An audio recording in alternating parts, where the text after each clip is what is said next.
George Trenholm.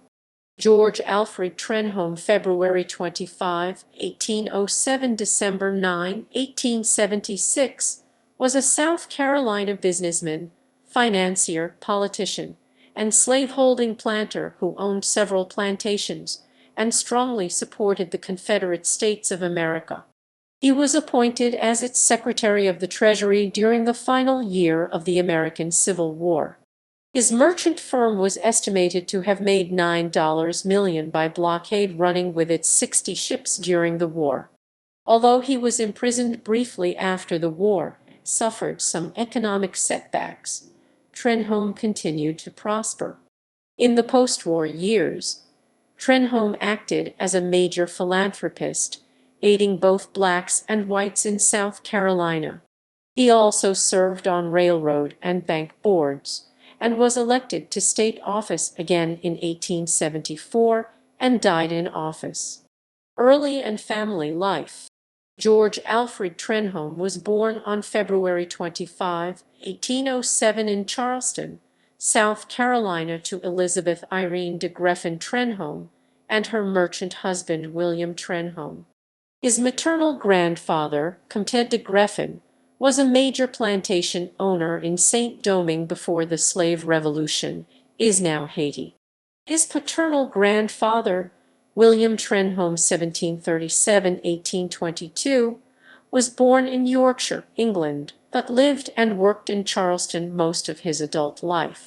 He was forced to leave during the American Revolutionary War due to his loyalist sympathies and business associations.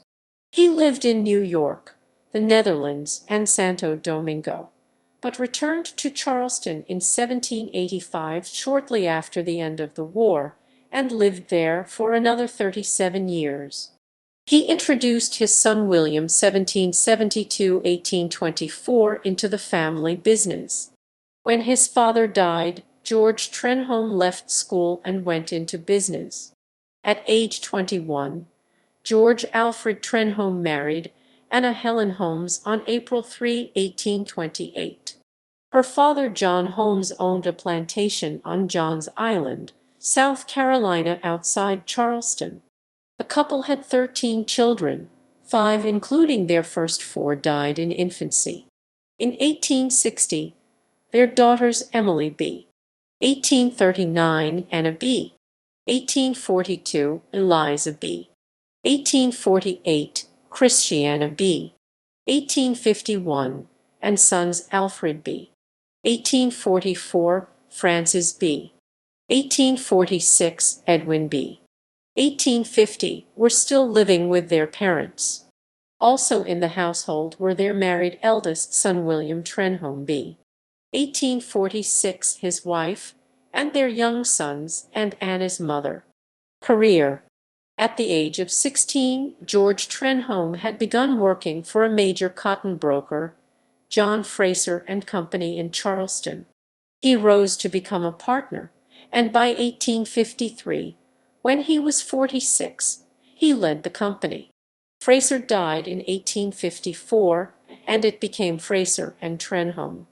By 1860, Trenholm had become one of the wealthiest men in the South, if not the United States, owning real estate worth $90,000 and personal property including slaves valued at about $35,000. His financial investments included steamships, hotels, wharves, cotton, and plantations. About 39 enslaved persons lived with Trenholm's family as domestic staff in Charleston. Trenholm was also director of the Bank of Charleston and of a South Carolina railroad. A member of the Democratic Party, Trenholm was elected to the South Carolina legislature in 1852 and served until 1856. After President Abraham Lincoln's election in 1860, Trenholm strongly supported secession of the South. American Civil War. When the Civil War broke out, Trenholm immediately moved his company's head office from New York to the Bahamas and Bermuda. He was appointed to South Carolina's State Marine Battery Commission, where he oversaw construction of the Confederate ironclad Chicora. Trenholm personally financed construction of a 12-vessel flotilla for Charleston's defense. Trenholm's wealth increased as his 60 commercial ships ran the Union blockade. The ships carried cotton, tobacco, and turpentine to England and brought back coal, iron, salt, guns, and ammunition. Josiah Gorgas, the Confederate chief of ordnance, estimated that by March 1863, Trenholm's company had made $9 million by blockade running. His company, now called Fraser, Trenholm and Company, became the Confederate government's overseas banker. The office in Liverpool arranged cotton sales and financed its own fleet. The U.S. consul in Liverpool, Thomas Dudley, estimated Trenholm's fleet imported $4.5 million of cotton into Great Britain, although Confederate President Jefferson Davis vetoed Trenholm's suggestion that the Confederacy buy decommissioned British East India Company ships for $10 million. Trenholm and his Liverpool-based partner Charles K. Prioleau, son of a Charleston lawyer, worked with fellow American James Dunwoody Bullock as Confederate foreign agents in Britain to manage their arrangements, especially shipping munitions home. Britain depended on the South's cotton exports. Continuing cotton exports to Britain helped the Confederacy not only financially, but also shaped British public opinion toward the Confederate cause. Trenholm served again in the South Carolina legislature from 1860 to 1863. In 1863, he purchased the Annandale plantation from Andrew Johnstone, located south of Georgetown. It was a highly successful rice operation that had worked 230 slaves in the 1850s.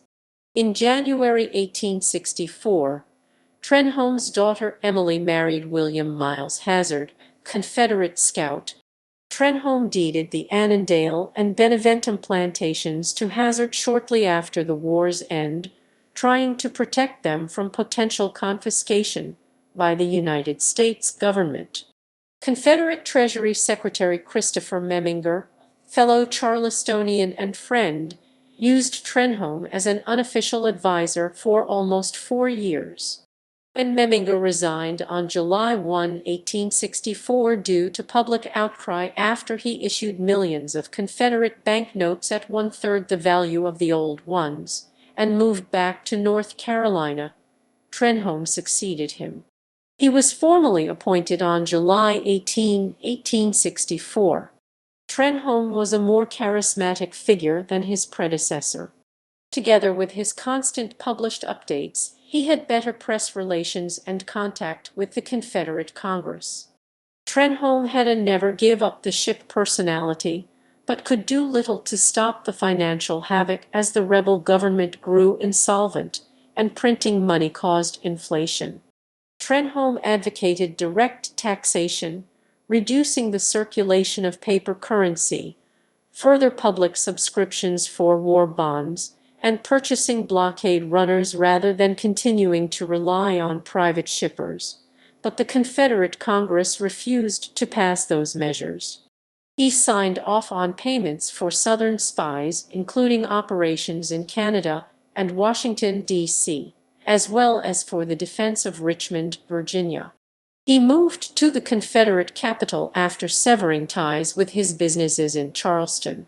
Trenholm arranged for a large loan to the Confederate government from a French consortium, but the proceeds arrived too late to assist their war effort.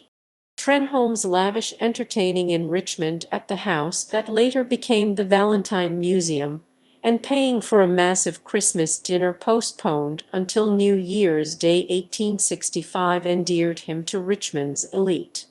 On February 6, 1865, the Confederate Congress proposed to President Jefferson Davis that he fire his entire cabinet except for Trenholm.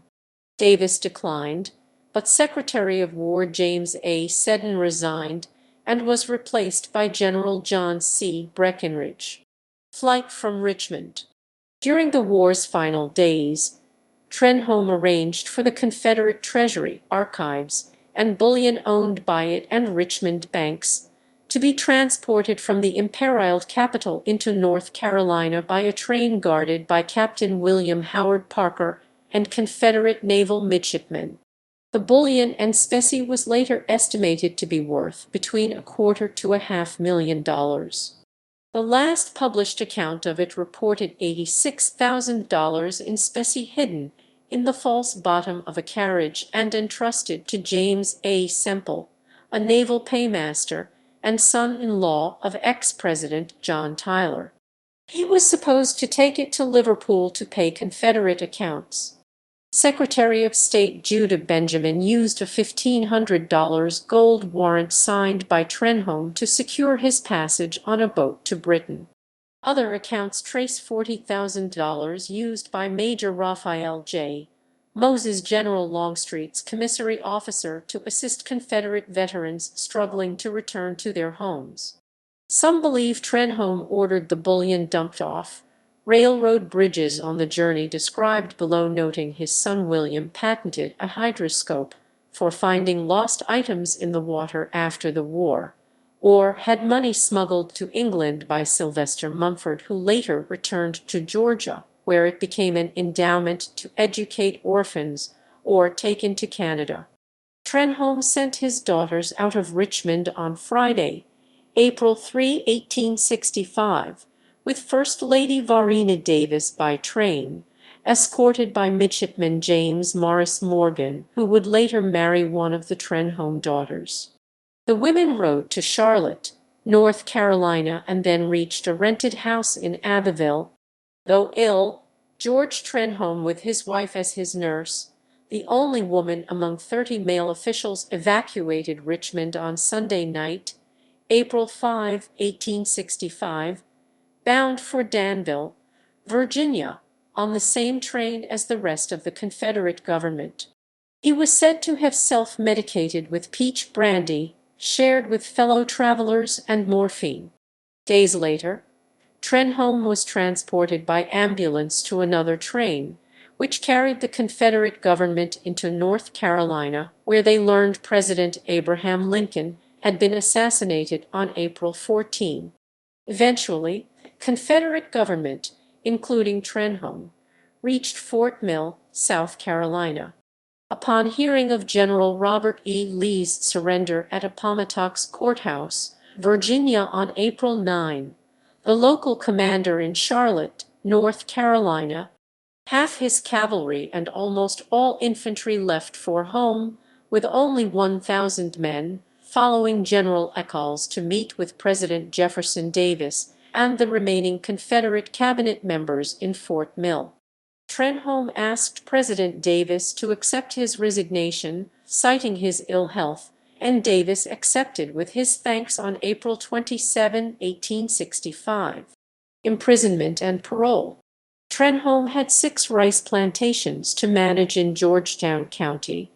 He traveled from Abbeville to South Carolina College in Columbia, South Carolina, for the wedding on June 1, 1865, of his son Frank to Mary Elizabeth Burroughs in the house of the college president.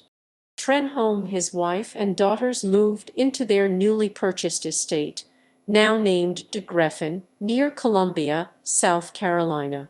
Union troops had burned it in a raid. They left the Abbeville house to William and his family. Around June 12, a Union officer asked Trenholm to come to them in Charleston to answer questions.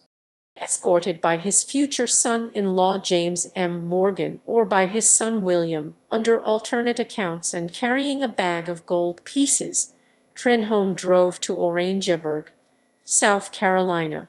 He took the train to Charleston, where he was arrested at the depot and escorted to jail by United States colored troops on June 13.